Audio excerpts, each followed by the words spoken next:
ஒரு வழியா காலேஜ் முடிச்சிட்டேன். எப்ப வேலைக்கு போற? ஐடி வேலைலாம் கஷ்டம்பா. வேலை கிடைச்சிருச்சா? எனக்கு இந்த கவலையே இல்லை, ஏன்னா நான் SLA இன்ஸ்டிடியூட் ஜாயின் பண்ணியிருக்கேன். ஜஸ்ட் 4 months ட்ரைனிங் கம்ப்ளீட் பண்ணதும் என்னோட ஐடி கேரியருக்கு நான் ரெடி ஆயிடுவேன். SLA Institute, a right way to IT job. Contact 8870767784.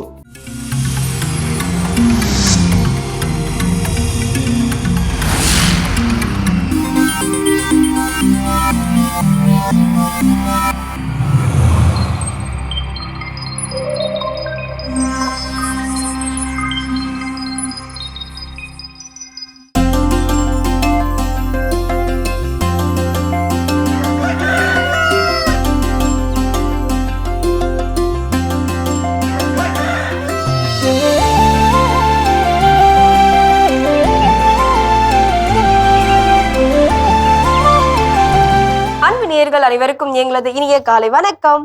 வணக்கம் ஜோ அவர்களே. வணக்கம் கல்பனா, எப்படி இருக்கீங்க? நலமா இருக்க, சிறப்பா இருக்க. நீங்க எப்படி இருக்கீங்க? ரொம்ப மகிழ்ச்சி. சிறப்பான ஒரு நாள். சிறப்பான ஒரு நாள் தான். கதை கேட்க உள்ள போயிடலாம். கண்டிப்பா. இன்னைக்கான கதை என்ன அப்படின்னா, ஒரு மனிதன் ஒரு கழுகு. ஒரு மனிதன் ஒரு கழுகு.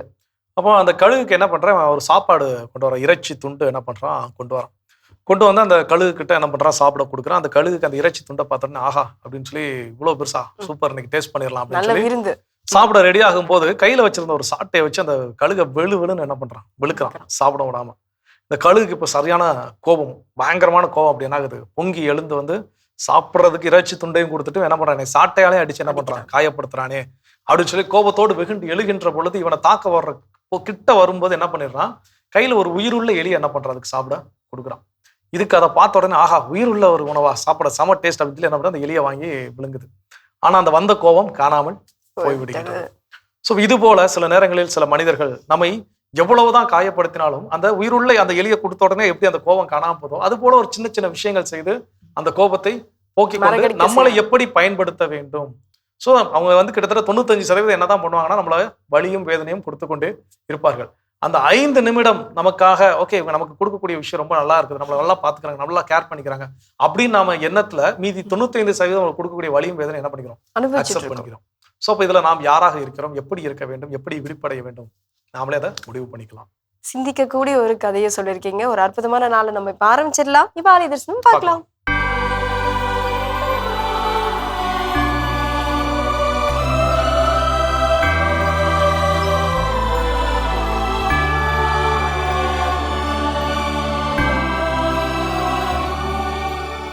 தெய்வீகம் கமழ்ந்திடும் திருக்குடும்பம் எங்கள் பாதுகாவலானது. தினம் தினம் அதன் புகழ் பாடுவோம், நன்றி கூறி நாளும் வாழ்த்துவோம். தெய்வீகம் கமழ்ந்திடும் திருக்குடும்பம் எங்கள் பாதுகாவலானது.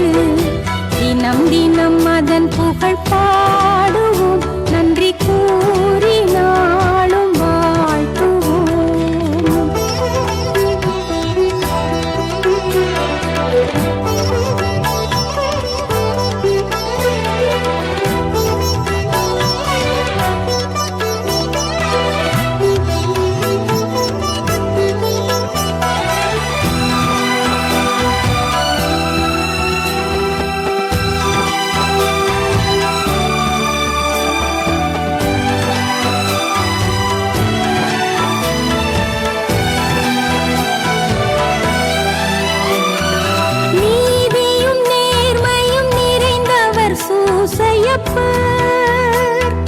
வாய்மையும் தூய்மையும் நிறைந்தவர் கன்னி மரியாள்.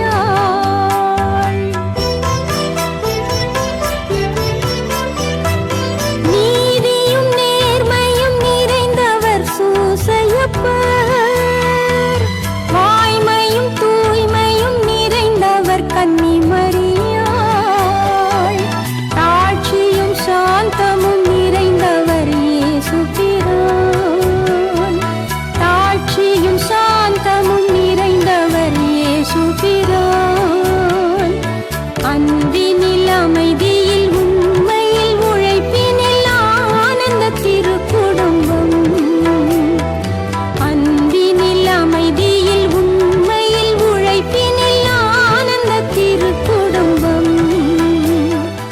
சிறப்பான ஆலய தரிசனம் நம்ம பார்த்துட்டோம் ஜோ.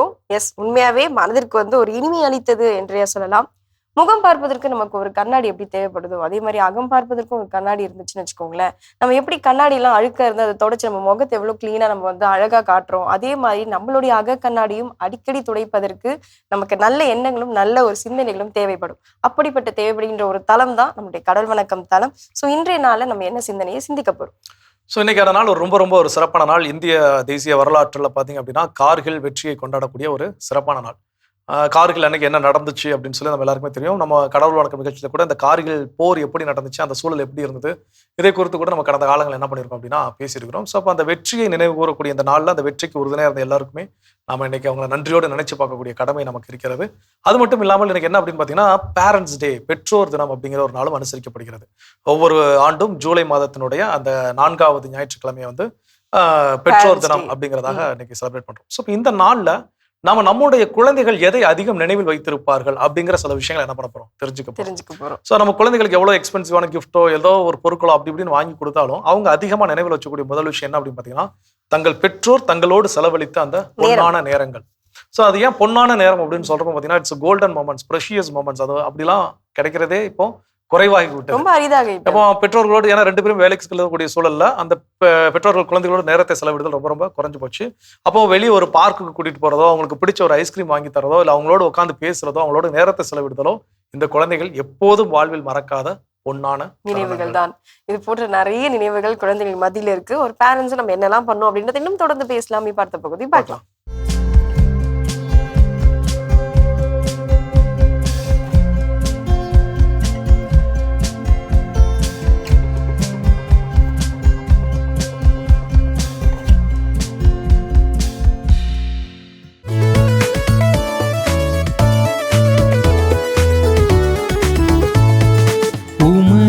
திருச்சட்டத்தின் மீது எத்துணை பற்று கொண்டுள்ளே, உமது திருச்சட்டத்தின் மீது எத்துணை பற்று கொண்டுள்ளே.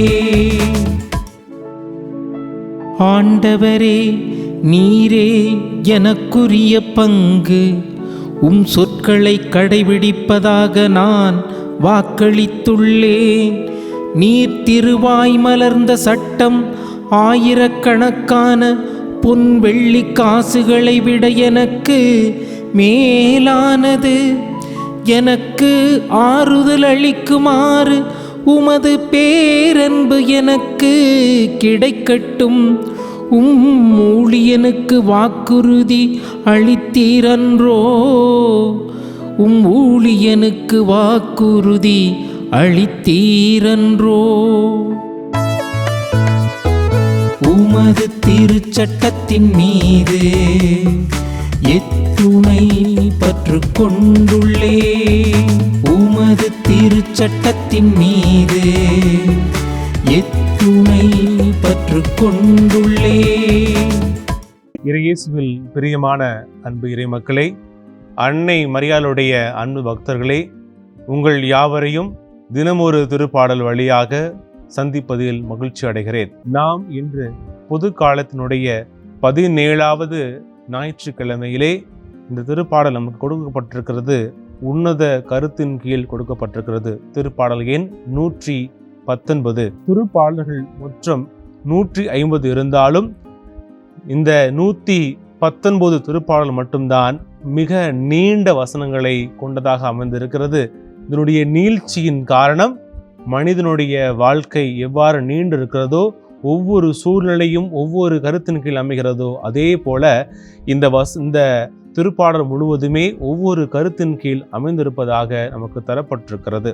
நாம் இன்று இந்த தினத்திலே நம்முடைய அன்னை மரியாளுடைய தாய் தந்தையருடைய நினைவை கொண்டாடுகிறோம். சுவைக்கின் அண்ணா, இவர்களும் இந்த திருப்பாடலுக்கும் ஒரு ஒத்துமை இருக்கிறது. அவர்கள் இறைவனுக்கு ஏற்ற வாழ்க்கையை வாழ்ந்தார்கள்.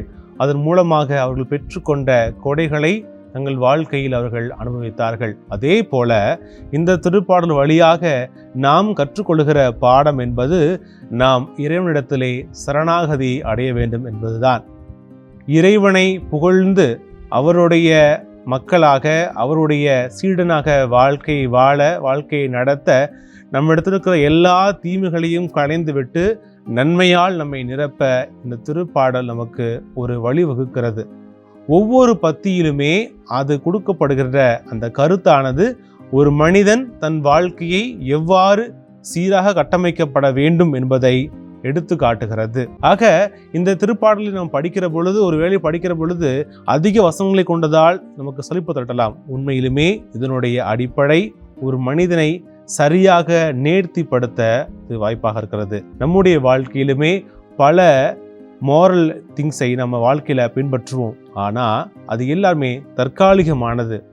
எப்பொழுது நாம் இறைவனிடத்திலே சரணாகதி அடைந்து அவருடைய அந்த படிப்பினையின் கீழ் நம்முடைய வாழ்க்கையை அமைத்து கொள்கிறோமோ அப்பொழுது நிச்சயம் நல்வழி பிறக்கும். அப்பொழுதுதான் நாம் இருளிலிருந்து ஒளிக்கு செல்வதாக இருக்க முடியும்.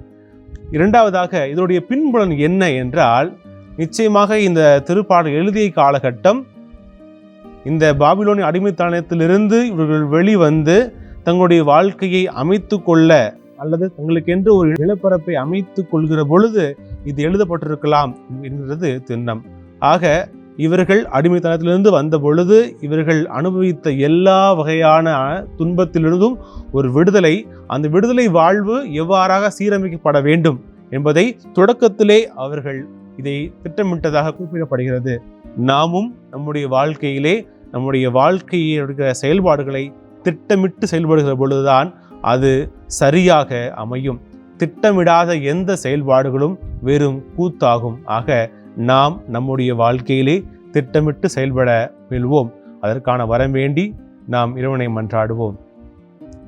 அன்பு இறைவா, நீர் எங்களுடைய வாழ்விலே வகுத்திருக்கிற எல்லா செயல்முறைகளுக்காகவும் நாங்கள் நன்றி கூறுகிறோம். நாங்கள் உமக்கேற்ற பிள்ளைகளாக எங்களுடைய வாழ்க்கையை நடத்த நீர் துணை செய்வீராக. உமது அருளும் உமது ஆசீரும் உம்முடைய சமாதானமும் எங்களிடத்தில் நிரம்ப வந்து நாங்கள் உமக்கேற்ற வழியில் நடக்க துணை செய்யும். ஆமேன். அருமையான தினம் ஒரு திருப்பாடல் பகுதி பார்த்துட்டோம். இன்னைக்கான திருப்பாடலும் கேட்டாச்சு. அதோட நாம இன்னைக்கு பேசிட்டு இருக்கிறோம் கடவுள் வணக்கம் நிகழ்ச்சியில. நம்முடைய குழந்தைகள் எதை அதிகம் நினைவில் வைத்திருப்பார்கள், அதை இன்னைக்கு பெற்றோர் ஒவ்வொருத்தரும் கண்டிப்பா தெரிஞ்சுக்கணும் அப்படிங்கிறதுக்காக இன்னைக்கு நாம அதை தெரிஞ்சுக்கிட்டு இருக்கிறோம். அடுத்தது என்ன சொல்றாங்க? அவங்களுடைய பொன்னான தருணங்கள், அடுத்தது நினைவுகள் என்ன இருக்கும் அப்படின்னு பாத்தீங்கன்னா, நாம அவங்ககிட்ட பேசின அந்த வார்த்தைகள், அந்த பேச்சு அப்படின்னு கூட சொல்லலாம். அவங்க கூட எப்படி ஸ்பெண்ட் பண்ற அந்த நேரம் பொன்னான நேரமா இருக்கும். அதே மாதிரிதான் அந்த வார்த்தைகளும். நம்ம சில நேரத்துல கடிந்து பேசியிருப்போம், கோபமாக அவங்கள ஏதாவது அனுசரிச்சிருப்போம், இல்ல சில நேரத்துல ரொம்ப அன்பான வார்த்தைகளால அவங்கள புகழ்ந்து பேசியிருப்போம். இந்த மாதிரி சில வார்த்தைகளே அவங்களோட நினைவுகளே இன்னமும் இருக்கும். சில வார்த்தைகள் மறைச்சும் வச்சிருப்பாங்க. அது எப்பொழுது வெளிப்படுத்துறோமோ அப்பதான் தெரியும், ஐயோ நம்ம இப்படி பேசிருக்கோமா அந்த குழந்தைகிட்ட அப்படின்னு. இப்பவே கூட குழந்தைகள் கிட்ட என்ன கேட்கலாம், நான் என்னைக்காவது உன்னை காயப்படுத்துற மாதிரி பேசியிருக்கிறேன் அப்படின்னா நிச்சயமா அந்த நாள் என்ன, எந்த நிகழ்விற்காக என்ன வார்த்தை சொல்லி சொல்லிடுவாங்க. அது போல ஒன்னு வாழ்க்கையில நான் இன்னைக்கு ரொம்ப ரொம்ப நீ மகிழும் வண்ணம் அதை நினைச்சு எங்க அம்மா அப்பா எனக்கு இவ்வளவு சப்போர்ட்டா இருக்கிறாங்க அப்படின்னு வண்ணம் ஏதாவது ஒரு நாள் நடந்துச்சா, அது என்ன நாள், அதுல என்ன வார்த்தை பயன்படுத்தினா அப்படின்னு கேட்டா நிச்சயமா அதை என்ன பண்ணுவாங்க சொல்லுவாங்க.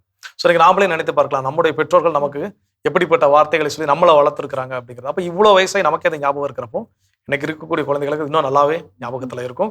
ஸோ அப்படிப்பட்ட வார்த்தைகள் என்ன அப்படிங்கிறத பெற்றோர்கள் கையாளுகின்ற பொழுது கவனமுடன் கையாள வேண்டும் அப்படிங்கறத இந்த இடத்துல நாம தெரிஞ்சுக்கணும். நம்ம இன்னும் தொடர்ந்து இதை பத்தி பேசுவோம். இப்ப அடுத்த பகுதி பார்க்கலாம்.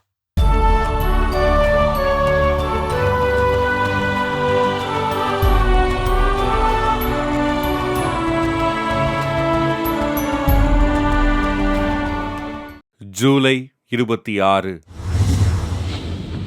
புனித சுவக்கின் புனித அன்னா. மரியன்னையின் பெற்றோர்களான புனித சுவக்கின் புனித அன்னா கலிலேயா நாட்டிலிருந்து குடிபெயர்ந்து நாசரேத்தூரில் வாழ்ந்தார்கள். நெடுங்காலமாக குழந்தை பேரின்றி மன வருத்தத்தோடு வாழ்ந்த இவர்கள் குழந்தை செல்வத்திற்காக அனுதினமும் இறைவனிடம் உருக்கமாக ஜெபித்தார்கள். திருவிழா நாளின் போது ஆண்டவருக்கு பலி செலுத்துவதற்காக ஆலயத்திற்கு நுழைந்த சுவக்கினை, குழந்தை பேறு இல்லாதவர் ஆண்டவருக்கு பலி செலுத்த தகுதியில்லை என்று ஒருவர் கூற சுவக்கின் மனமுடைந்து இறைவனிடம் கதறி அழுதார். இதனை அறிந்த அண்ணா ஆண்டவரிடம் குழந்தை வரம் கேட்டு தனக்கு பிறக்கும் குழந்தையினை இறைவனுக்கு அர்ப்பணிப்பதாக கண்ணீரோடு ஜெபித்தார். வானதூதர் அண்ணாவிற்கு காட்சியளித்து, ஆண்டவர் உன்னுடைய கண்ணீரை கண்ணோக்கினார், உனது ஜெபம் கேட்கப்பட்டது என்று கூற சுவக்கீனும் அண்ணாவும் இறைவனுக்கு மகிழ்ச்சியோடு நன்றி கூறினர். இறைவனின் அருளால் வயதான காலத்திலும் அண்ணா கருத்தாங்கி பெண் குழந்தையினை பெற்றெடுக்க அக்குழந்தைக்கு மரியா என்று பெயர் சூட்டி அக்குழந்தையினை இறை பக்தியோடு வளர்த்தனர். உலக மக்கள் பாவத்திலிருந்து மீட்பு பெறுவதற்கு காரணமாக இருந்த புனித மரியாவை பெற்றெடுத்த சுவக்கின் அண்ணா இவர்களை திரு அவை புனிதர்களாக உயர்த்தி தாத்தா பாட்டிகளின் பாதுகாவலர்களாக அறிவித்தது. புனித சுவக்கின் புனித அண்ணா திருவிழாவினை கொண்டாடுகின்ற நாம் வயது முதிர்ந்த தாத்தா பாட்டிகளையும் வயதான நமது பெற்றோர்களையும் அன்போடு அரவணைத்து பாதுகாப்போம். சிறப்பான இன்றைய புனிதர் பகுதி நம்ம பார்த்துட்டோம். ஜோ, இன்றைய நாள் குழந்தைகள் நினைவுகளில் வைத்திருக்கக்கூடிய சில பொன்னான தருணங்கள் என்னென்ன அப்படின்னு சொல்லிட்டு குழந்தைங்க கிட்டே கேட்டா தெரியும் அப்படின்னு நம்ம ஸ்டார்ட் பண்ணிட்டோம். இருந்தாலும் அடுத்தது என்ன ஞாபகம் வச்சிருப்பாங்க அவங்க? ஸோ அடுத்ததா குழந்தைகளோட நினைவுல எது நீங்காமல் இடம்பெற்றிருக்கும் அப்படின்னா, ஒவ்வொரு நாளும் என் குழந்தையை நான் எவ்விதமாக அன்பு செய்கிறேன், அந்த அன்பை எவ்விதமாக நான் வெளிப்படுத்துகிறேன் அப்படிங்கிற விஷயங்கள் அவங்களுக்கு என்ன இருக்கும்னா ஞாபகத்துல இருக்கும். முத அவங்கள முத்தம் விட்டதாக இருக்கலாம், இல்ல அவர்களை ஹக் பண்ணது அள்ளி அணைத்ததாக இருக்கலாம். ஸோ இந்த மாதிரியான தருணங்கள் லைஃப்ல வந்து அவங்க என்ன பண்ண மாட்டாங்க, மறக்கவே மாட்டாங்க. ஏதோ ரொம்ப சேடா இருக்கிற அன்னைக்கு, ரொம்ப சோகத்துல இருக்கிற அன்னைக்கு, இல்லை ஏதோ ஒரு போட்டியில எதுலேயே கலந்து கொண்டு தோல்வியை பெற்ற அன்னைக்கு அவங்க கிட்ட நம்ம அன்பா பேசக்கூடிய வார்த்தைகள், அன்னைக்கு ஹக் பண்ண ஒரு சில விஷயங்கள்லாம் பாத்தீங்கன்னா அவங்க இன்னமும் அவங்க மனசுல சரி ஓகே இது மறக்க முடியாத ஒரு மலரும் நினைவுகளாக பொன் நினைவுகளை என்ன பண்ணிருப்பாங்கன்னா ஸ்டோர் பண்ணி வச்சிருப்பாங்க. சோ அப்போ நாம் நாள்தோறும் இதுல பெற்றோர்கள் கற்றுக்கொள்ள வேண்டியது என்னன்னு அப்படின்னா, இதெல்லாம் அவங்க மைண்ட்ல வச்சிருக்காங்கன்னா அப்படிப்பட்ட நாட்களை நாம உருவாக்குவதும் நம்முடைய கடமையாக இருக்கின்றது. இன்னும் தொடர்ந்து பேசலாம். இப்ப அடுத்த பகுதி பார்க்கலாம்.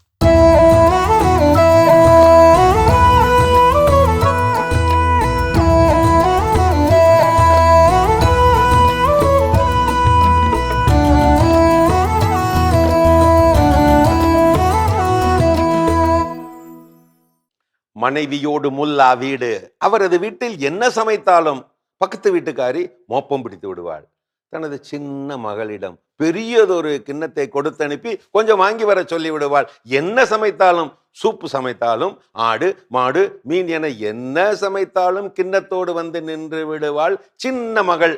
இது முல்லாவுக்கு ரொம்ப தொந்தரவாக போய்விட்டது. சதாகாலமும் இப்படி ஒரு தொல்லையா? எப்படி தடுப்பது என்றும் அவருக்கு விளங்கவில்லை. இந்த பிரச்சனை முல்லாவின் மூளையை பிராண்டி கொண்டே இருக்க, ஒரு நாள் முல்லாவுக்கு கோழி குஞ்சு சூப்பு மேல் ஆசை வந்துவிட, அந்த எண்ணம் வந்துவிட மனைவியை அழைத்து அதை சொல்ல வாயெடுத்தார்.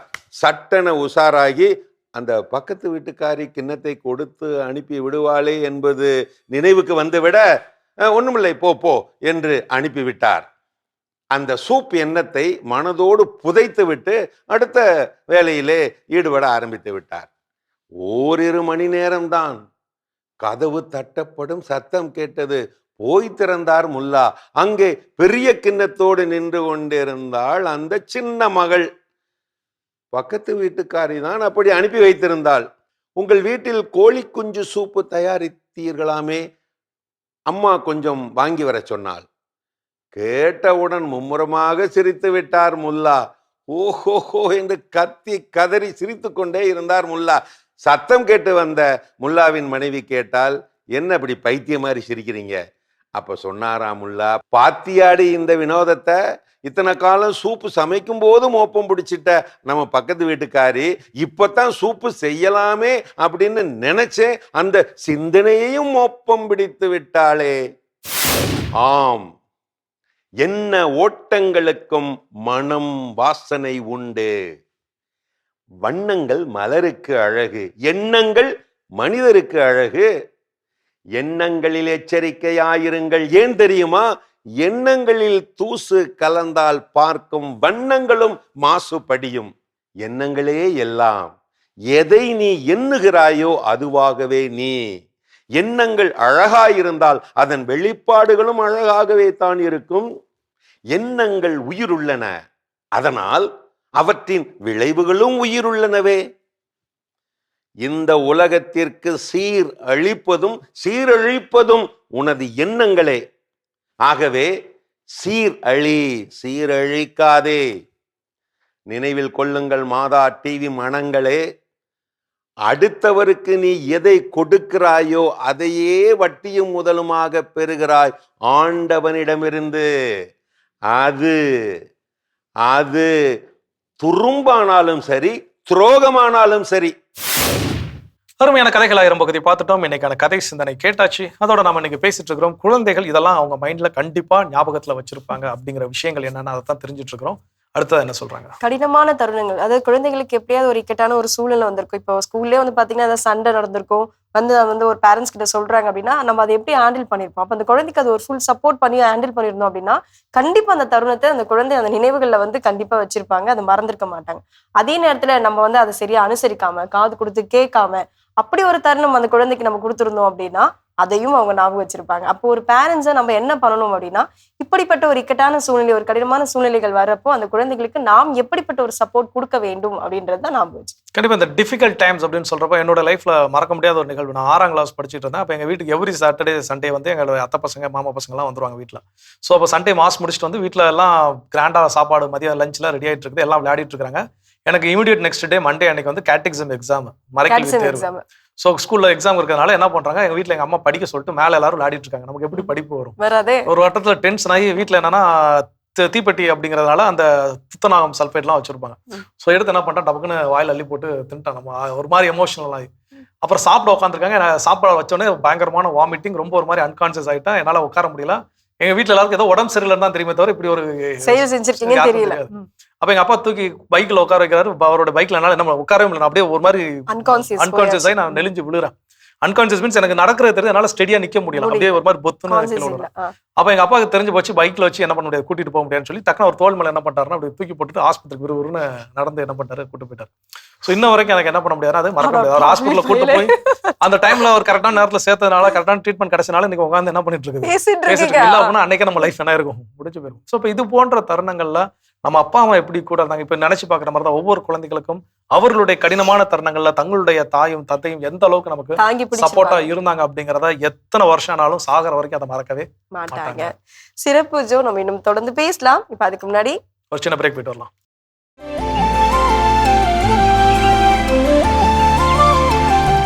நிகழ்ச்சிக்குள் உங்களை மீண்டும் வரவேற்கிறோம். நீங்கள் பார்த்து கொண்டிருப்பது மாதா தொலைக்காட்சியின் கடவுள் வணக்கம். ஜோ, குழந்தைகளுடைய நினைவுகள்ல பொன்னான தருணங்கள் அப்படின்னு சொல்லிட்டு நிறைய வச்சிருப்பாங்க. அவங்க அதை மறைக்கணும்னு அவசியம் கிடையாது, சொன்னோம்னா அப்படியே மழை மாதிரி சாரெல்லாம் வந்து அப்படியே கொட்டுவாங்க அப்படின்னு சொல்லிட்டு தான் இன்றைய நம்ம பேசிட்டு இருக்கோம். அடுத்ததான் அவங்களோட நினைவுகள் என்ன இருக்கும்? ஸோ அடுத்ததா எந்த ஒரு விஷயத்த அவங்க மறக்காம கண்டிப்பா அவங்களுடைய ஞாபகத்துல வச்சிருப்பாங்க குழந்தைகள் அப்படின்னு பாத்தீங்கன்னா, பெற்றோர்களாகிய நாம் அந்த குழந்தைகளுக்கு சில வைக்கக்கூடிய சில எக்ஸாம்பிள்ஸ், சில முன் உதாரணமாக நாம இருக்கக்கூடிய தருணங்கள். அந்த முன் உதாரணமான தருணம் கடைசி வரைக்கும் என்ன ஆகாதுன்னா மாறவே மாறாது. எல்லாருமே நிறைய விஷயங்கள், இப்போ நீங்க ஒரு சில விஷயங்கள் உங்க அப்பா அம்மா இருந்து என்ன பண்ணிருப்பீங்க, கத்திருப்பீங்க. அதை சொல்ல நீங்க நிறைய பக்கமா என்ன பண்ணுங்க சொல்லுவீங்க. எனக்கு ஒரு சின்ன ஒரு உதாரணம், எங்க அப்பா எங்க யாராவது புதுசா ஒரு ஊருக்கு போனாலும் சரி, எங்கேயோ ஒரு இடத்துக்கு போறப்ப ஒரு டீ கடையில்னா கூட டீ குடிச்சிட்டு கிளம்புறப்ப அந்த கடையில யாருன்னே தெரியாது, திரும்ப வருவோமா போவோமா, அந்த இடத்துக்குலாம் திரும்ப வர வாய்ப்பு இருக்குமானே தெரியாது. போயிட்டு வரேங்க அப்படின்லாம் என்ன பண்ணுவாருன்னா சொல்லிட்டு வருவார். இப்போ இதை பார்த்து இன்னைக்கு எங்க ஒரு சாப்பாடு வாங்க போனாலும் சரி, அந்த ஹோட்டல் நம்ம திரும்ப போவோமா வரவோமா அதெல்லாம் நமக்கு தெரியாது. எங்க இருந்தாலும் போனாலும் போயிட்டு வரப்போ வாரேன் அப்படின்னு சொல்லிட்டு வரது என்னுடைய பழக்கமாக மாறி. அப்போ அந்த எக்ஸாம்பிள்ஸ் அவங்க செட் பண்ணக்கூடிய எக்ஸாம்பிள்ஸ் எப்படி முன் உதாரணமாக எந்தெந்த இடங்கள்ல சில பதிவு கடைகள் என்ன பண்ணிருப்பாரு, ரெகுலரா வச்சிருப்பாரு. அந்த பதிவு கடைகளுக்கு போனோம் அப்படின்னா அன்னைக்கு நல்லா இருந்துச்சுன்னா நல்லா இருக்குன்னு சொல்லிடுவாங்க, சாப்பாடு நல்லா இல்லைன்னா இன்னைக்கு வேண்டாம் வேற ஏதாவது என்ன பண்ணுங்க சாப்பிடுங்க அப்படின்னு சொல்லிடுவாங்க. எப்போ அதெல்லாம் ரெகுலரா போறதுனால. அப்ப அதே பழக்கத்தை இன்னைக்கு நாமளும் பின்பற்றுகின்ற பொழுது நமக்கும் அதே விஷயம் லைஃப்ல என்ன ஆகுது நடக்குது. சில நேரங்கள் போய் சாப்பிடையோ எதை நிக்கிறப்போ இல்ல இன்னைக்கு இது வேணாம் வேற ஏதாவது என்ன பண்ணிக்கலாம் சாப்பிட மாத்திக்கோங்க அப்படின்னு சொல்லக்கூடிய சில சஜஷன்ஸ். ஸோ அப்போ நாம பெற்றோர்கள் என்னென்ன விஷயங்கள்ல நம்முடைய குழந்தைகளுக்கு ஒரு முன் உதாரணமாக நாம் இருக்கிறோமோ அதை குழந்தைகள் கடைசி மறக்கவே வரைக்கும் மாட்டாங்க. மறக்கிறதே இல்ல. ஒரு பெற்றோரா இப்போ ஒரு உதாரணமான ஒரு வாழ்க்கை வாழணும் குழந்தைகள் மத்தியில் அப்படின்றத நம்ம இதுல இருந்து தெரிஞ்சுக்கிட்டோம். நம்ம இன்னும் தொடர்ந்து பேசலாம். இப்ப அடுத்த பகுதி பார்க்கலாம். பார்க்கலாம்.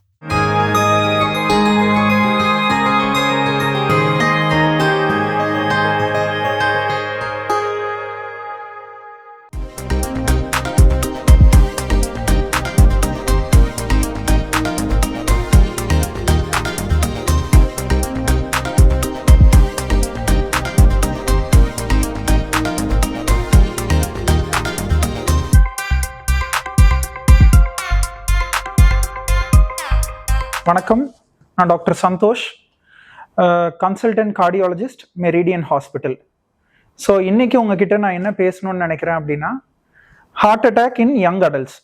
ஸோ ட்ரெடிஷ்னலாக நம்ம என்ன யோசிப்போம் அப்படின்னா, ஒரு ஹார்ட் அட்டாக் அப்படின்னா ஒரு 60 வயசு ஆகணும்ப்பா, அவங்களுக்கு ஒரு சுகர் ஒரு 20 வருஷமாக இருக்கணும், பிபி இருக்கும், சிகரெட்டு பழக்கம், தண்ணி பழக்கம், இந்த மாதிரிலாம் இருக்கும், இவங்களுக்கு தான் ஹார்ட் அட்டாக் வரும், மற்ற எல்லாருக்குமே ஹார்ட் அட்டாக் வராது, மற்றவங்கெல்லாம் வந்து இந்த ப்ராப்ளமாக அவங்க லைஃப்பில் ஃபேஸ் பண்ணவே மாட்டாங்க அப்படின்னு நினைப்பாங்க.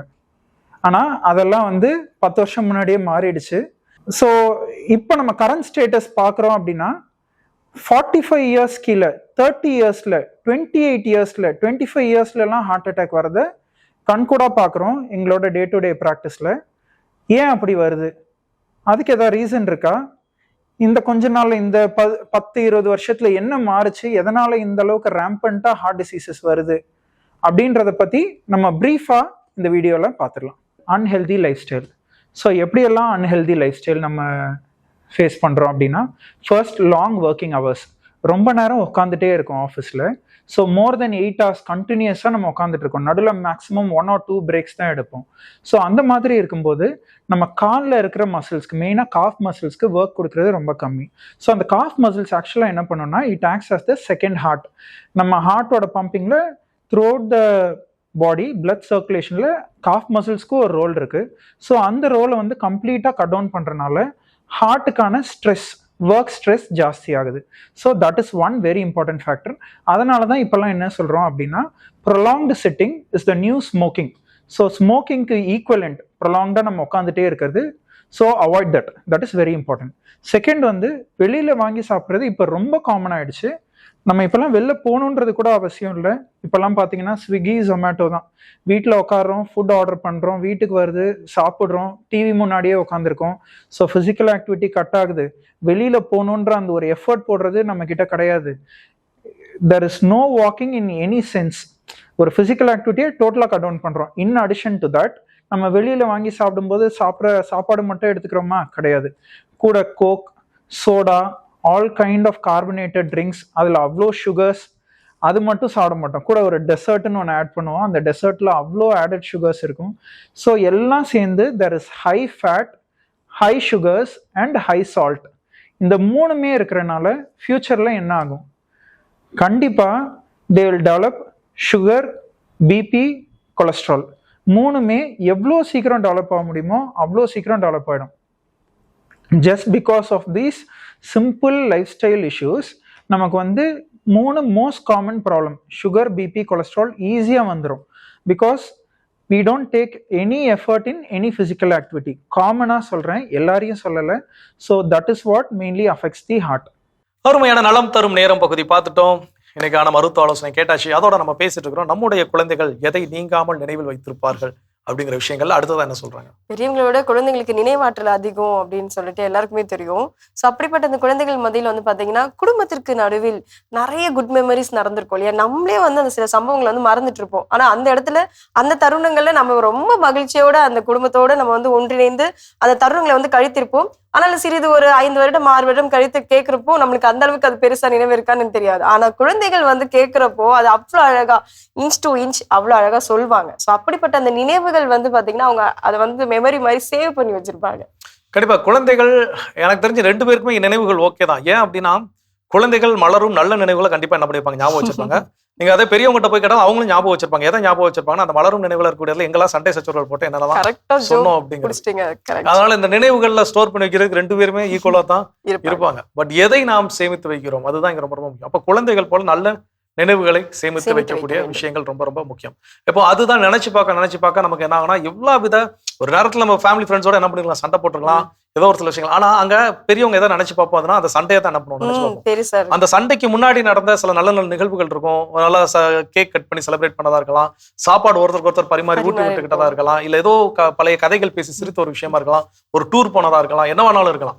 அந்த நல்ல நினைவுகள் என்ன பண்ண மாட்டோம், நினைச்சு பார்க்க மாட்டோம். சண்டை வந்துருச்சு அப்படின்னா பெரியவங்க. ஆனா குழந்தைகள்கிட்ட அந்த சண்டை ஞாபகத்துல இருக்காது, அந்த குட் மெமரிஸ் தான் ஞாபகத்துல இருக்கும். சோ அது போல நாமும் வச்சுக்கிட்டோம்னா நமக்கும் நல்லது. அது போன்ற நல்ல நினைவுகளை சேமித்து வைப்பதற்கு அத்தகைய தருணங்களை உருவாக்குதலும் ரொம்ப ரொம்ப நல்லது. அதை நாம் கற்றுக்கொள்ளலாம் ஜோ. நம்ம தொடர்ந்து பேசுவோம். அடுத்த பகுதி பார்க்கலாம்.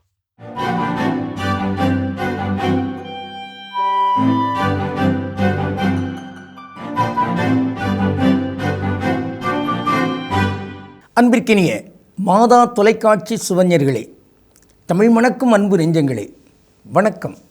திரிகடுகத்தில் இணைந்திருக்கும் உங்கள் ஒவ்வொருவருக்கும் நன்றியின் வாழ்த்துகள். இன்று மீண்டும் திரிகடுகம் எண் 55 நடமாடுகிறோம். இரண்டாம் கருத்தினை இன்று பார்க்கிறோம். ஒற்றர் போன்றவர் அருமறை காவாத நட்பும் பெருமையை வேண்டாது விட்டு ஒளிந்த பெண்பாலும் யாண்டானும் செற்றம் கொண்டாடும் சிறு தொழும்பும் இம்மூவர் ஒற்றாள் எனப்படுவார். திரிகடுகம் 55. மூவர், மூவகையினர், ஒற்றர், ஒற்றாள் என்று கருதப்படுவார்கள். யார் அந்த மூவர்? நேற்று பார்த்தோம். கமுக்கம் காப்பாற்றாத நண்பர், அவர் ஒரு ஒற்றர். கணவன் மனைவி வாழ்வில் கணவனுடைய உறவுகளையெல்லாம் ஏதோ ஒரு வகையில் குற்றம் கண்டுபிடித்து சொல்கின்ற மனைவி, அவரும் ஒரு ஒற்றர். இவர்களோடு வேலை பார்க்கின்ற அடிமை இருக்கிறாரே, குறை கூறிக்கொண்டே ஆங்காங்கே செல்கிறார் என்றால் அவரும் ஓர் ஒற்றர் என்பதாக அமைகிறது. இன்று இரண்டாம் கருத்து, குற்றம் கூறிக்கொண்டு இருக்கின்ற பெண்பால், மனைவி, ஒரு பெண், ஒரு குடும்பத் தலைவி என்பதாக இங்கு நாம் பார்க்கின்றோம். வள்ளுவர் ஒரு குறளினை இவ்வாறு பதிவு செய்வார். குணம் நாடி குற்றமும் நாடி அவற்றுள் மிகை நாடி மிக்க குழல். இங்கு ஒருவரை பார்த்தவுடன் ஏதோ ஒரு வகையில் அல்லது ஒரு பட்டறிவு கிடைத்தவுடன் அந்த அடிப்படையில் குற்றங்கள் சொல்லி கொண்டிருக்கக்கூடாது. அவருடைய இன்னும் மேன்மையான பண்புகள் என்ன, வாழ்வு நெறி என்ன என்பதையெல்லாம் ஆய்ந்து அறிந்து பார்த்து அதன் அடித்தளத்தில் குணம் என்ன குற்றம் என்ன என்று பார்த்து நாம் சொல்லலாம். அதிலும் நேர்நோக்கு பார்வை வேண்டும். ஏனென்றால் எல்லாரும் கடவுளின் சாயலில் தானே. அந்த வகையில் இங்கு நேர் வரையான அந்த செய்திகளை சொல்கின்ற ஒரு ஆற்றலாக, ஒரு ஆளுமையாக இங்கு எல்லாரும் இருக்க வேண்டும். மிகச்சிறப்பாக பெண்பால், பெண்கள், தாய்மை குணம் கொண்டவர்கள் அவர்கள் இருக்க வேண்டும் என்று இங்கு சொல்லப்பட்டிருக்கிறது. ஒரு பாட்டு நகைச்சுவையாக வரும். அதாவது தன் கணவனை குறை கூறுகின்ற வகையில் அடுத்த வீட்டு கணவனை பெருமையாக பாராட்டுகின்ற வகையில் அந்த பாட்டு அமையும். எப்படி என்றால், அடுத்தாத்து அம்பூஜத்தை பார்த்தேளா, அவ ஆத்துக்காரை கொஞ்சுறத கேட்டேளா.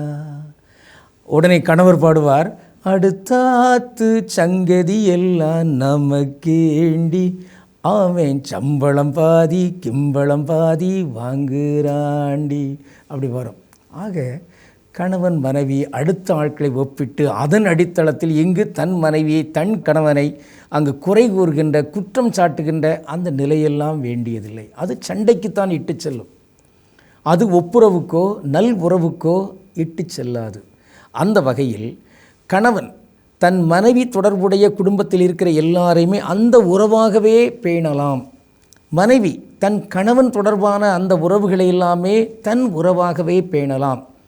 கணவன் தன் தாயை, தந்தையை அம்மா, அப்பா என்று அழைப்பது போன்று அந்த மனைவியும் அப்படியே அழைக்கலாம். மாமா, மாமி என்று கூட அழைக்க தேவையில்லை. இவர் ஒரு மறு அம்மா, மறு அப்பா என்கிற அந்த உணர்வில் அங்கு இரு ஆட்களுமே அவர்கள் செயல்பட வேண்டும். அத்தகைய செயல்பாடு இல்லாது இங்கு அடுத்தவருடைய உற்றாரை, உறவினர்களை குற்றம் சாட்டுகின்ற வகையில் ஒரு ஆணோ ஒரு பெண்ணோ இருந்தால் அவர்களுக்கு பேர் என்ன? அவர்கள் ஒற்றர்கள்.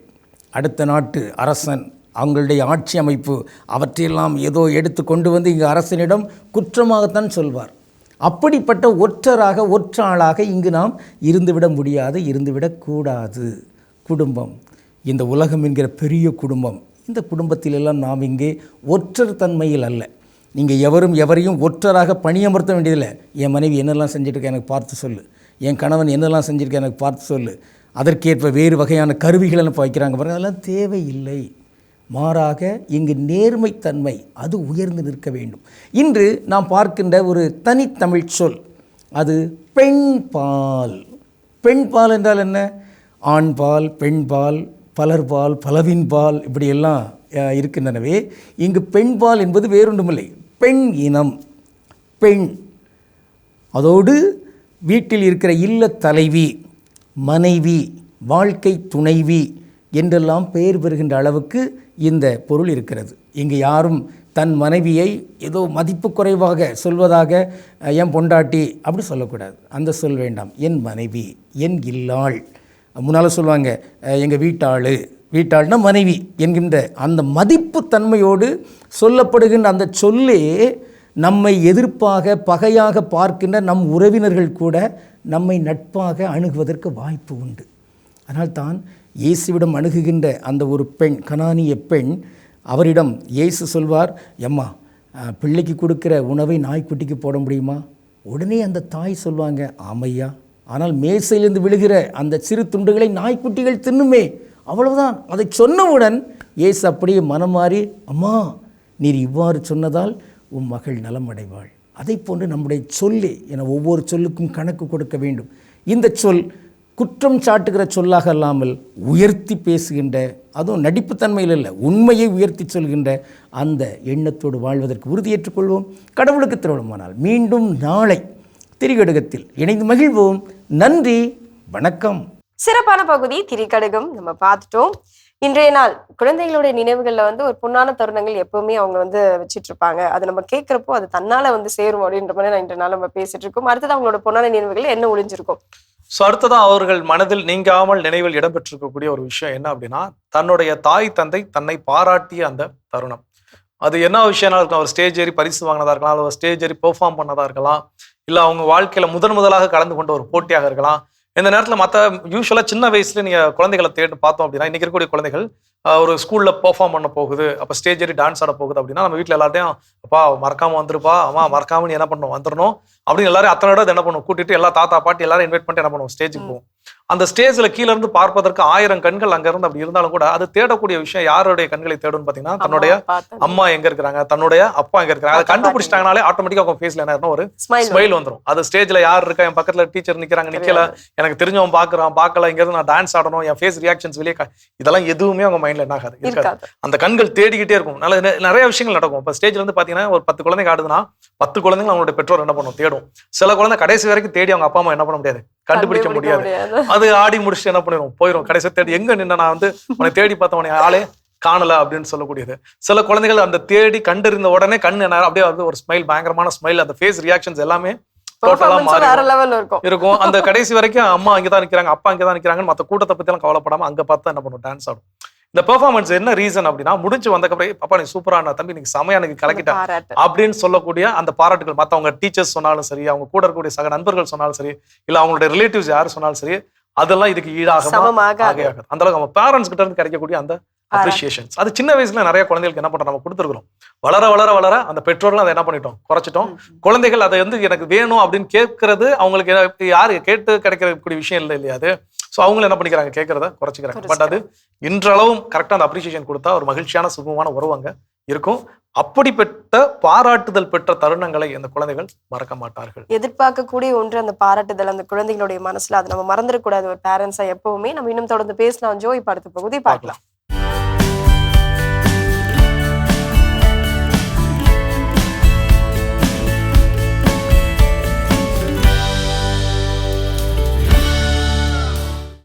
தேவையில்லாத கசப்பான எதிர்மறையான வீடியோக்களை நம் மனம் விரும்புகிறதா?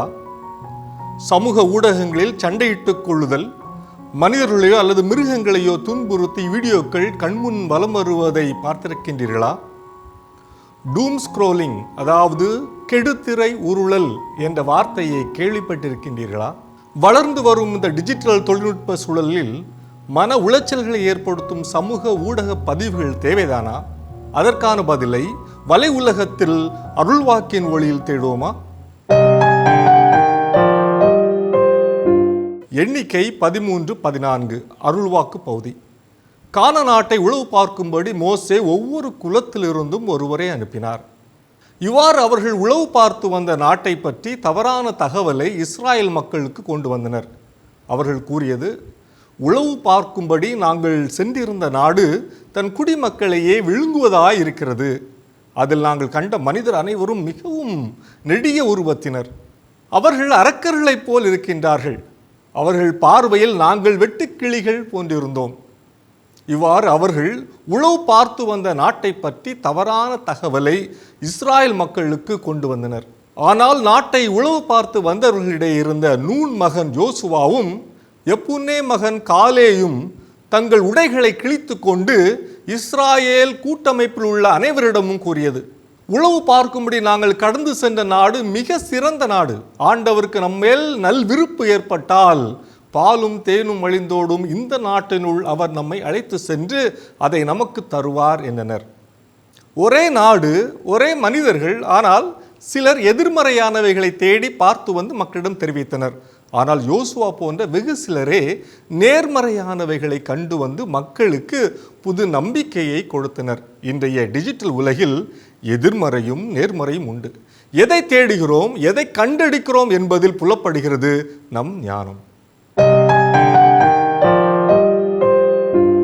அளவுக்கு அதிகமாக மின்னணு திரைகளில் நேரத்தை செலவழித்து அவற்றில் எதிர்மறையான செய்திகளை தேடி கண்டுபிடித்து நுகர்வதை டூம் ஸ்க்ராலிங் அல்லது டூம் சர்ஃபிங் என்கின்றனர். 2020களில் கோவிட்-19 பெரும் தொற்று ஏற்பட்ட நேரத்திலே சமூக ஊடகங்களில் அச்சுறுத்தும் போலி செய்திகள் அதை காண்பவர்களுக்கு மன அழுத்தத்தை ஏற்படுத்தியது. அதே போன்று போர்களினாலும் கலவரங்களினாலும் கூட்ட நெரிசலினாலும் இயற்கை பேரிடரினாலும் பலர் காயமுற்றிருப்பதும் இறந்திருப்பதும் சமூக ஊடகங்களில் அதிகமாக பகிரப்படுகின்றன. இத்தகைய காட்சிகளையும் செய்திகளையும் அதிகமாக திரும்ப திரும்ப நுகரும்போது அது ஒரு மனிதனின் ஆளுமையையும் அன்றாட செயல்பாட்டையும் அதிகமாக பாதிக்கின்றன. எதிர்மறையான செய்திகளுக்கு நடுவே ஊக்கமளிக்கும் கதைகள், அறிவியல் முன்னேற்றங்கள் அல்லது நகைச்சுவையான பதிவுகளையும் பார்க்க பழகுங்கள். போனை எப்பொழுதும் பயன்படுத்துவதற்கு பதில் நடைப்பயிற்சி, உடற்பயிற்சி அல்லது புத்தகங்களை வாசிப்பது போன்ற செயல்களில் ஈடுபடுங்கள். சமூக ஊடகங்களில் கமெண்ட் செக்ஷனில் நடக்கும் தேவையற்ற சண்டைகளில் கலந்து கொள்ளாதீர்கள். அது உங்கள் ஆற்றலை வீணடிக்கும். வாட்ஸ்அப் அல்லது சமூக வலைத்தளங்களில் வரும் பகிரப்படும் அச்சமூட்டும் தகவல்களை, பேனிக் நியூஸ், இவற்றை உடனடியாக நம்பாதீர்கள் மற்றும் மற்றவர்களுக்கும் தயவு செய்து பகிராதீர்கள். நாம் எதனை அதிகமாக நுகர்கிறோமோ அதனை மீண்டும் மீண்டும் நம் கண்முன்பாக கொண்டு வருவது அல்காரிதத்தின் வேலை. எனவே டூம் ஸ்க்ராலிங் போன்ற மனிதனை கட்டுப்படுத்தும் எதிர்மறை செய்திகளிலிருந்து நம்மை பாதுகாத்து கொள்ள வேண்டியது மிகவும் இன்றியமையாதது. விவிலியத்தில் உளவு பார்க்க சென்றவர்களில் பலர் நகரின் தீமைகளையும் அச்சமூட்டுபவற்றையும் பார்த்து நம்பிக்கை இழந்து மக்களையும் நம்பிக்கை இழக்க செய்தனர்.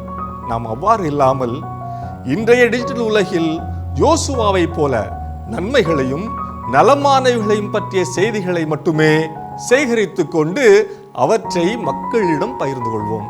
இணையம் மற்றும் சமூக ஊடகங்கள் என்னும் கடல் அலை நம் கால்களை நனைக்க அனுமதிக்கலாமே தவிர நம்மையே பேரலையாக மூழ்கடிக்க அனுமதிக்க கூடாது. இது வலையுலகம் 360 டிகிரி டிஜிட்டல் உலகிற்கான உங்கள் அகராதி. அருமையான வலையுலகம் 360 டிகிரி பார்த்தாச்சு. அதோட இன்னைக்கு நம்ம பேசிட்டு இருக்கிறோம் நம்முடைய குழந்தைகள் மனதில் நீங்காமல் இடம்பெற்றிருக்கக்கூடிய நினைவுகள் என்னென்ன, அதான் பேசிட்டு இருக்கிறோம். அடுத்ததான் என்ன சொல்றாங்க?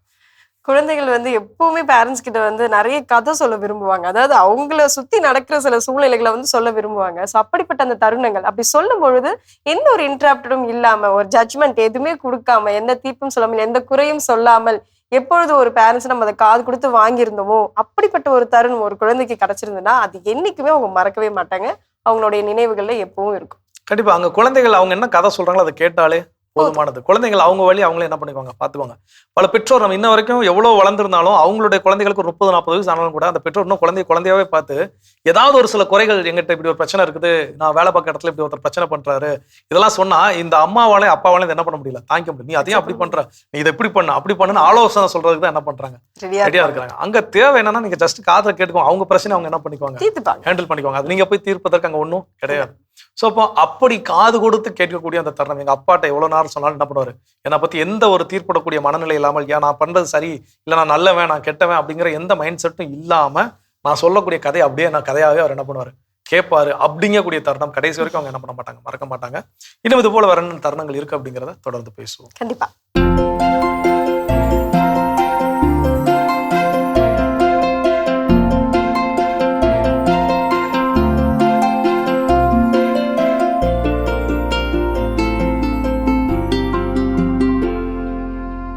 அனைவருக்கும் வணக்கம். இன்றைய பதிவில் நம்ம பார்க்க போகிற விஷயம் என்னென்னா பண்ணைக்குட்டைகள் அமைத்தல். பண்ணைக்குட்டை அப்படிங்கிறது வந்து ஒவ்வொரு விளைநிலங்கள்லேயும் 5 ஏக்கர் அல்லது அதுக்கு மேலே இடம் இருக்கிறவங்க அல்லது 3 ஏக்கருக்கு மேலே இருக்கிறவங்க தங்களோட போர் மற்றும் கிணறு, அதுக்கு நேர் மேலே போரும் கிணறும் அதுக்கு ஒரு தண்ணீர் ஊறி கிடைக்கக்கூடிய ஒரு வாய்ப்பாக இருக்கக்கூடிய வகையில் அமைக்கக்கூடிய அமைப்புக்கு பேர் தான் பண்ணைக்குட்டை. இந்த பண்ணைக்குட்டைங்கிறது குறைஞ்சபட்சம் 60 அடி நீளம், 60 அடி அகலம், ஆழம் 5 அடி அப்படி இருக்கலாம். அல்லது 75 அடி நீளம், 75 அடி அகலம், ஆழம் 5 அடி இருக்கலாம். அல்லது 100 அடி நீளம், 100 அடி அகலம், ஆழம் 6 அடி இருக்கலாம். இந்த மாதிரி அமைப்பு செய்கிறப்ப பல லட்சம் லிட்டர் தண்ணீர், மழை தண்ணீரை நம்ம இந்த பண்ணைக்குட்டைகளில் சேமிக்க முடியும். நம்ம நிலத்தோட எங்கே அமைச்சா நிலத்தில் விழுகிற தண்ணியெல்லாம் வழிஞ்சு எந்த பகுதியில் போகுதோ அந்த பகுதியை நம்ம கணக்கில் வச்சுக்கிட்டோம். அந்த பகுதி நம்மகிட்ட இருக்கக்கூடிய போரு கிணறுக்கு நேராக மேலே இருக்கிற மாதிரி அமைப்பில் தோன்றுறது ரொம்ப முக்கியம். நிறைய பேர் என்ன பண்ணிடுறோம் அப்படின்னா, போர் கிணறு ஒரு பக்கம் இருக்க இன்னொரு பக்கம் தோன்றும். அது தவறு. முடிஞ்ச அளவுக்கு போர் கிணறு எங்கே இருக்கோ அதற்கு நேர் மேலே தோண்டணும். அப்போ தான் நிற்கிற தண்ணீர் கீழே இறங்குறப்ப, பூமியில் இறங்குறப்ப இறங்கி போய் கிணறு அல்லது போரில் பலன் கொடுக்கும். அந்த மாதிரி செய்கிறது ரொம்ப முக்கியம். குறைவாக தண்ணீர் வந்தால் கூட பரவாயில்ல, சரிங்களா? குறைவாக தண்ணீர் வந்தால் கூட பரவாயில்ல, அளவு சின்னதாக வச்சுக்கிட்டு முடிஞ்ச அளவுக்கு போருக்கும் கிணறுக்கும் நேர் மேலே மட்டும்தான் அமைக்கணும். அதாவது நிலத்தடி நீர்மட்டம் உயரணுங்கிற எண்ணத்தோடு அமைக்கக்கூடியதெல்லாம் அந்த மாதிரி தான் அமைக்கணும். அமைச்சு நம்ம நிலத்தில் விழுகிற தண்ணீரை வாய்க்கால் வழியாக வடித்து எடுத்துகிட்டு வந்து பண்ணைக்குட்டைக்குள்ளே விடணும். இந்த பண்ணைக்குட்டை வந்து குறைஞ்சபட்சம் உதாரணத்துக்கு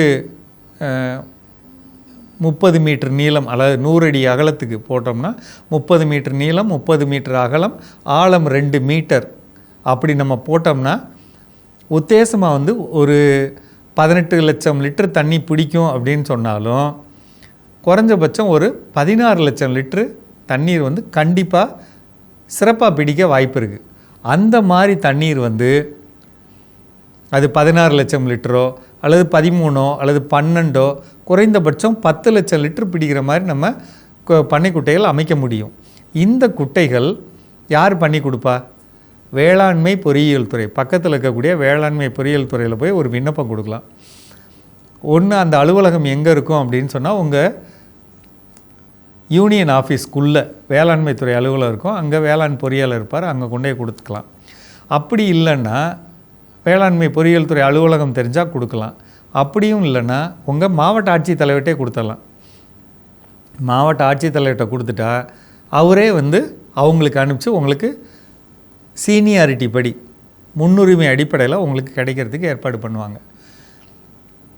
இந்த பண்ணைக்குட்டை வந்து முழுக்க இலவசமாக பண்ணி கொடுக்கறது ஒன்று வேளாண்மை பொறியியல் துறை மூலமாக பண்ணுவாங்க, அல்லது ஊரக வளர்ச்சி அல்லது உள்ளாட்சித்துறை, அதாவது பஞ்சாயத்து, அந்த துறை மூலமாக பண்ணி கொடுப்பாங்க. அப்படிலாம் கிடைக்கல, ஒரு வேளை மானியத்தில் இல்லை, பட்ஜெட்டில் வரல அப்படின்னு சொன்னால் குறைந்தபட்சம் நீங்கள் உங்கள் சொந்த செலவில் ஒரு நாள் மட்டும் ஜேசிபி ஓடுனா எந்த அளவு குழியை எடுக்க முடியுமோ, 1 மணி நேரத்துக்கு இப்போ வேளாண்மை பொறியியல் துறையிலே உங்களுக்கு ஹிட்டாச்சியும் இருக்குது, ஜேசிபியும் இருக்குது. அதை பயன்படுத்தி நீங்கள் பண்ணைக்குட்டை தோண்டலாம் அல்லது தனியாரை வச்சு தோண்டலாம். 1 நாள் அல்லது 2 நாள் நம்மகிட்ட இருக்க பண வசதியை பொறுத்து அந்த அளவுக்கு ஒரு குழியை எடுத்து தோண்டிக்கிட்டால் போதுங்க. தண்ணீர் வரக்கூடிய பகுதியை தெளிவாக்கி விட்டு நம்ம வர்ற தண்ணி அதில் விழுகிற மாதிரி சும்மா 1 நாள் 2 நாள் ஓடினா போதும். எவ்வளோ ஆழம் கிடைக்குதோ அந்த அளவு ஆழம் இருந்தால் கூட தண்ணி தேங்கி இருந்தால் கண்டிப்பாக போர் கிணறுக்கு ஒரு மிகப்பெரிய வாய்ப்பாக இருக்கும். ஏன்னா இன்றைக்கி பெரும்பாலும் எல்லாம் திருப்பி போர் போடணும் அப்படிங்கிற எண்ணத்தோட பல லட்சங்கள் செலவழிக்கணும்னு நினைக்கிறோம். அதுக்கு பதிலாக இருக்கிற போர் கிணறு சிறப்பாக ஆகிறதுக்கு இந்த அமைப்பு ஒரு முக்கிய காரணமாக இருக்கும். செஞ்சு பாருங்கள். மீண்டும் சந்திப்போம். சிறப்பான பகுதி உழவும் உயர்வும் நம்ம பார்த்துட்டோம். இன்றைய நாள் குழந்தைகளுடைய மனசுல நினைவுகள்ல எப்பவுமே நீங்காவண்ணம் இடம்பெற்றிருக்கும் சில தருணங்கள் அப்படி சொல்லி நம்ம பார்த்துட்டு இருக்கோம். அடுத்ததாக அடுத்தது என்ன அப்படின்னா, எப்பவுமே நம்ம அடிக்கடி கேட்ட ஒரு விஷயம், நம்ம எல்லாருக்கும் தெரிஞ்ச நல்ல ஒரு விஷயம் என்ன அப்படின்னா, குழந்தைகள் எப்போதுமே கெட்ட வார்த்தைகளை பேசுவதில் அவர்கள் கேட்ட வார்த்தைகளை தான் பேசுகிறார்கள். அப்போ அதே மாதிரி இந்த குழந்தைகள் மனதில் நீங்காமல் இருக்கக்கூடிய விஷயம் என்ன அப்படி பார்த்தா, நாம எப்படி மற்றவங்கள ட்ரீட் பண்றோம், அது நம்மளுடைய அந்த பெற்றோருடைய பெற்றோர், தாத்தா பாட்டியா இருக்கலாம், இல்லை அவங்களுடைய உறவினராக இருக்கலாம், அவருடைய நண்பர்களா இருக்கலாம், இல்ல பக்கத்துல வசிக்கக்கூடிய நெய்பர்ஸா இருக்கலாம், சுற்றி இருப்போம் யாரானாலும் இருக்கலாம், அவங்களெல்லாம் எப்படி ட்ரீட் பண்றோம் அப்படிங்கிறத இந்த குழந்தைகள் பார்க்கக்கூடிய விஷயத்த அவங்க கடைசி வரைக்கும் என்ன பண்ண மாட்டாங்க, மறக்கவே மாட்டாங்க. ஏன்னா அதே போலதான் அவங்க என்ன பண்ணுவாங்க, மற்றவங்களை ட்ரீட் பண்ணுவாங்க. கரெக்ட். சோ அவங்க கிட்ட இருந்து கற்றுக்கொண்டு நீ ஏன் உங்களை மரியாதை எல்லாம் பேசுற. எங்க அப்பாவுடைய நட்பு வட்டாரத்துல நிறைய பெரிய ஃப்ரெண்ட்ஸ் நிறைய பேர் இருப்பாங்க. எந்த ஒரு ஃபங்க்ஷன் எதுனாலும் வீட்டுல சின்ன விஷயம் நிகழ்வு நடந்தா கூட எல்லா ஃப்ரெண்ட்ஸும் என்ன பண்ணிடுவாங்க வந்துடும். அப்ப அதுல ஒருத்தர் பேர் சுரேஷ், அப்பாவுடைய ஃப்ரெண்ட். அவர் எல்லாரும் என்னன்னா பூனைன்னு கிண்டல் பண்ணுவாங்க. எனக்கு ரொம்ப நாளா அவருடைய பேர் சுரேஷன் தெரியாது, அவர் பேர் பூனைதான் போலன்னு சொல்லிட்டு நான் என்ன பண்ணா, ஒரு டைம் வீட்டுக்கு வந்திருந்தாங்க, வந்து வாசலுக்குள்ள காலிங் அடிச்சோன்னா எங்க அப்பா யாரும் போய் பார்க்க சொன்னாரு. பார்த்துட்டு அப்பா பூனை மாமா வந்திருக்கிறாங்கப்பா அப்படின்னு என்ன பண்ணிட்டேன், சின்ன வயசுல சொல்றேன். எங்க அப்பா கூப்பிட்டு அவனை பூனைன்னு அவனை தொலைச்சிருவோம் பார்த்துக்கோ அப்படின்னு. அப்புறம் தான் அதுக்கப்புறம் அவர் பேர் சுரேஷன் இருக்கு. அதுக்கப்புறம் அவங்க கூப்பிட இது பண்ணுவாங்க. ஸோ இப்போ என்னன்னா, நம்ம எதை குழந்தைகளுக்கு காண்பிக்கிறோமோ அதை அவங்க என்ன பண்றாங்க, பாக்குறாங்க, செய்வாங்க, அது பேசுவாங்க. ஸோ அந்த வகையில நாம் மற்றவர்களை எப்படி ட்ரீட் பண்றோம் அது அவர்களை ரொம்ப ரொம்ப பாதிக்கும். அந்த விஷயத்த அவங்க ரொம்ப ரொம்ப மைண்ட்ல வச்சிருப்பாங்க. அது நம்ம மைண்ட்ல வச்சுக்கணும். இப்போ கரெக்டா நம்ம இன்னும் தொடர்ந்து பேசலாம். ஜோய் அடுத்த பகுதி பார்க்கலாம்.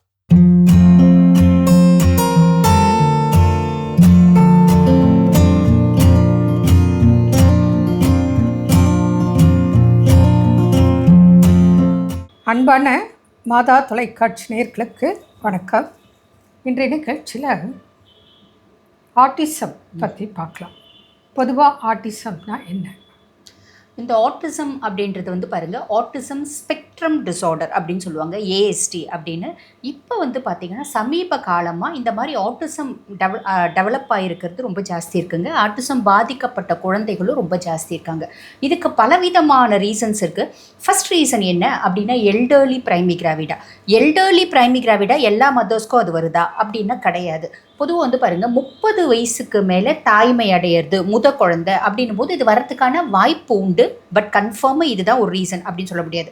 நியர்பை ரீசன்ஸ் நிறைய சொல்லியிருக்காங்க. ஆனால் எக்ஸாக்ட் ரீசன் அப்படின்றது முழுசும் நரேட் பண்ணல. அதாவது ஒரு கருவுற்ற பெண் அந்த கருவுற்ற காலத்தில் ஸ்ட்ரெஸ் இல்லாமல் இருக்கணும் ஃபஸ்ட்டு. ஆமாம். அவளுக்கு ஹஸ்பண்டாலேயோ இல்லை அவங்க ஃபேமிலி சைடு அல்லது வெளியாட்கள் மூலம் அவளுக்கு ஸ்ட்ரெஸ் இருந்தால் இந்த மாதிரி பாதிப்பு வர்றதுக்கு வாய்ப்புகள் அதிகம். அப்புறம் பரம்பரை காரணம்னு பார்த்தா ஒரு 3 to 5% தான் பரம்பரை ரீதியாக வர வாய்ப்பு உள்ளதாக கருதப்படுகிறது. அதுக்கப்புறம் இது வரைக்கும் இந்த கருவுற்ற நேரத்தில் இந்த குழந்தை பிறந்தால் இது ஆட்டிசம் உள்ள குழந்தையா அப்படின்னு கண்டுபிடிக்கிற அளவுக்கு இன்னும் கண்டுபிடிக்க முடியலை. இது ஒரு பக்கம். ரெண்டாவது, இது ஆட்டிசம் வர்றதுக்கு காரணம் வந்த பிறகு நமக்கு ஒரு 18 மாதம் அல்லது 2 வயசுக்கு பிறகு அந்த குழந்தைக்கு நம்ம கவனிச்சோன்னா அந்த சேஞ்சஸ் தெரியும். கண்டிப்பாக பேச வராது, ஐ கான்டாக்ட்ஸ் இருக்காது, நம்ம பேசினா குழந்தை நம்மளை பார்க்காது, கவனிக்காது. இதெல்லாம் தான் ஆரம்ப அந்த குழந்தைகிட்ட அப்சர்வ் பண்ண முடியும். ஆமாம். இது அது ஒரு பக்கம். அடுத்தது நீங்கள் என்ன சொன்னாலும் அது ஏதாவது ஒரு விஷயத்தில் கான்சன்ட்ரேஷன் பண்ணிட்டு இருக்குமோ ஒழிய நம்ம சொல்கிறத கவனிக்கிறதோ கூப்பிட்டா என்னன்னு கேட்குறதோ அந்த ஆன்சரில் நம்ம எதிர்பார்க்க முடியாது. அந்த டிஃப்ரென்ஸ் இருந்தால் இது ஆட்டிசம் இருக்கலாம் அப்படின்னு டவுட் அப்பவே ஸ்டார்ட் ஆகி நம்ம இமீடியட்டாக ட்ரீட்மெண்ட்டு ஃபர்தராக என்ன பண்ணணும் அப்படின்னு போகலாம். அடுத்தது இந்த கருவுற்ற நேரத்தில் இந்த 7th month 8th month 9th மந்த்தெல்லாம் ரெகுலர் செக்கப் இருக்கணும். ஒன்று அந்த தாய் கருவுற்ற பெண் டென்ஷன் இல்லாமல் ரொம்ப ஹாப்பியாக ரிலாக்ஸாக இருக்கணும். அடுத்தது ரெகுலர் செக்கப் இருக்கணும். ஏன்னா அந்த மாதிரி நேரத்தில் ஸ்ட்ரெஸ்னால் இந்த குழந்தையோட பிரெயினுக்கு ஆக்சிஜன் போகிறது ஃபியூ செகண்ட்ஸ் தடைப்பட்டால் கூட இந்த பிரச்சனை வரும். ஹைபோக்சியா, அதாவது பிரெயினுக்கு போகிற ஆக்சிஜன் ஃபியூ செகண்ட்ஸ் பற்றாக்குறையில் இந்த ஆட்டிசம் வரலாம். அடுத்தது பார்த்தோன்னு சொன்னால் அந்த டெலிவரிக்கு முன்னாடி அந்த குழந்தைக்கு இந்த கொடி சுற்றிக்குச்சின்னு சொல்லுவாங்க கழுத்தில். அதனால கூட அந்த குழந்தைக்கு ஆக்சிஜன் போகிறது பாதிப்பு ஏற்பட வாய்ப்பு இருக்குது. அதனால தான் அந்த டெலிவரிக்கு முன்னாடி அந்த ஒரு 3 months அடிக்கடி டாக்டர் சொல்கிற மாதிரி அந்த ரெகுலர் செக்கப் எல்லாம் பண்ணிக்கணும். ஆட்டிசம்ங்கிறது ஒரு வியாதி நோய் கிடையாது, ஜஸ்ட் அ டிஸார்டர், ஒரு சின்ன குறைபாடு. ஆமாம், ஒரு சின்ன குறைபாடு, அவ்வளோதான். சரி, வந்துருச்சு, இதுக்கு ட்ரீட்மெண்ட் இருக்கா? இருக்குது. முக்கியமாக இதுக்கு சில தெரப்பி எல்லாம் இருக்குது. அதெல்லாம் ஒரு கோர்ஸ் ஆஃப் மந்த்து ரெகுலராக அவங்களுக்கு கொடுக்கணும். அதனால் ஆட்டிசம்னால் பாதித்த குழந்தைகள் பார்த்தா இப்போது 18 million குழந்தை நம்ம நாட்டில் இருக்குது. அதே போல் உலகத்தில் பார்த்தோன்னு சொன்னால் எவ்ரி 20 seconds ஒரு ஆட்டிசம் குழந்தை பிறக்குது. அரேப் கண்ட்ரீஸில் இது நிறையவா இருக்குது. அதனால் ஒரு பெண் கருவுற்ற நேரத்தில் ரொம்ப கவனமாக அக்கறையாக அந்த ஸ்ட்ரெஸ் இல்லாமல், ஏன்னா அவளுக்கு தூக்கமின்மை இருக்கலாம், ஸ்ட்ரெஸ் இருக்கலாம். அதே போல் அந்த 6வது 7வது 8வது 9வது மாதத்தில் அடிக்கடி செக் பண்ணணும்னா திடீர்னு அந்த பெண்ணுக்கு பிபி அதிகமாகலாம். இதனால தான் கவனமாக பார்க்கணும் அப்படிங்கிறது. அதில் ஆர்டிஸ்ட்னால் பாதித்திருந்தால் உங்களுக்கு ட்ரீட்மெண்ட் வேணும்னா எங்கள் தொலைபேசி எண்ணுக்கு தொடர்பு கொள்ளலாம். மீண்டும் நாளை சந்திப்போம். நன்றி. அன்னை மரியே வாழ்க. அருமையான நம்ம ஒரு பகுதி பார்த்துட்டோம். நிகழ்ச்சியோட நிறைவுக்கும் வந்தாச்சு. இன்னைக்கு நாள் மகிழ்ச்சியோட நம்ம பேசிட்டு இருக்கிறோம். நம்முடைய குழந்தைகள் எதை அதிகம் நினைவில் வைத்திருப்பார்கள் அப்படின்னு சொல்லி ஃபைனலாக என்ன சொல்றாங்க? அல்டிமேட்டு தான் இது. எல்லா குழந்தைகளும் எப்போ கேட்டாலும் சொல்ற கூடிய விஷயம், நீங்க என்னை அன்பு செலுத்தக்கூடிய அந்த தருணம், அதே மாதிரி நீங்க என்னை பாதுகாப்பாக வைத்துக்கொண்ட அந்த தருணம் அப்படின்றப்போ எல்லா குழந்தைகளும் கேட்கிறப்போ இந்த ஒரு தருணத்தை கண்டிப்பா அவங்க நினைவுல வச்சுப்பாங்க. ஒரு அம்மாவா காலைல எழுந்து அந்த குழந்தைக்கு சாப்பாடு கட்டுறதுல இருந்து அவங்கள ஸ்கூலுக்கு பாய் சொல்லி அனுப்புற வரைக்கும் அந்த குழந்தை ஒவ்வொரு நொடியும் அந்த தருணத்தை அம்மா என்ன பண்றாங்க அப்படின்றத பார்த்துட்டு தான் இருக்கும். அந்த ஸ்கூலுக்கு கரெக்டா போறப்போ பாய் சொல்றப்போ சொல்லிட்டு போற அந்த ஒரு வார்த்தை, அம்மா ஐ லவ் யூ, ரொம்ப தேங்க்ஸ் அப்படின்னு சொல்றேன். அப்போ அதுல அந்த ஒரு நினைவிலே நம்மளுக்கு தெரியுறது அந்த குழந்தை நம்மள எவ்வளவு அழகா வாட்ச் பண்ணிட்டு இருக்காங்க. அப்ப as a parents நம்ம என்ன பண்ணணும் அப்படின்னா அந்த லவ்வபிளான அந்த ஒரு மூமெண்ட் அவங்களுக்கு எப்பவுமே கொடுத்துட்டே இருக்கணும். அட் சேம் டைம் அவங்க சேஃபா உணர்ற மாதிரி நம்மளுடைய காரியங்கள் எப்பவுமே இருந்துட்டே இருக்கும். நிச்சயம். அதாவது குழந்தைகள் சில பேர் நம்ம பார்த்துருப்போம், ஜாலியாக விளையாடிட்டு எதுவுமே இல்லாமல் இருப்பாங்க, ரொம்ப அமைதியாக விளையாடிட்டு இருப்பாங்க. அவங்களுடைய அப்பாவோ அம்மாவோ அந்த இடத்துல வந்துட்டாங்கன்னு தெரிஞ்சு அவங்களுடைய அந்த ஆட்டத்தின் போக்கே என்ன ஆயிருன்னா மாறிடும். என்னன்னா ஒரு தைரியம், எங்க அப்பா இருக்கிறார், எங்க அம்மா இருக்கிறாரு, நான் எப்படினாலும் என்ன பண்ணுவேன், ஆடுவேன். ஸோ அதுதான் அந்த பெற்றோர் கொடுக்கக்கூடிய அந்த சேஃப், அந்த செக்யூரிட்டி அப்படிங்கிற விஷயம். அப்பா அம்மா இருக்கிறாங்க, எதனாலும் பார்த்துக்குவாங்க அப்படிங்கிற அந்த நம்பிக்கை. ஸோ இப்போ இது ஒரு குழந்தைகளுடைய நினைவுகள் எப்போதுமே நீங்காமல் இடம்பெற்றிருக்கும். அப்போ அப்படிப்பட்ட நம்பிக்கையை, அப்படிப்பட்ட அன்பை குழந்தைகளுக்கு கொடுக்க நாம் கற்றுக்கொள்ள வேண்டும். இன்னைக்கு சிறப்பான நாள். சிறப்பான நாளில் குழந்தைகள் எதை அதிகம் நினைவில் வைத்திருப்பார்கள் அப்படிங்கிறத நம்ம தெரிஞ்சுக்கிட்டதோடு மட்டுமில்லாமல் அத்தகைய தருணங்களில் நாமும் விழிப்போடு குழந்தைகள் கிட்ட எப்படி அணுக வேண்டுமோ அப்படி அணுக வேண்டும் அப்படிங்கிற நல்ல பாடத்தையும் கடவுளை கொடுத்திருக்கிறார். கடவுளுக்கு நன்றி சொல்லி இன்னைக்கு நாளில் யாரெல்லாம் விழா கொண்டாடுறாங்கன்னு பார்க்கலாம்.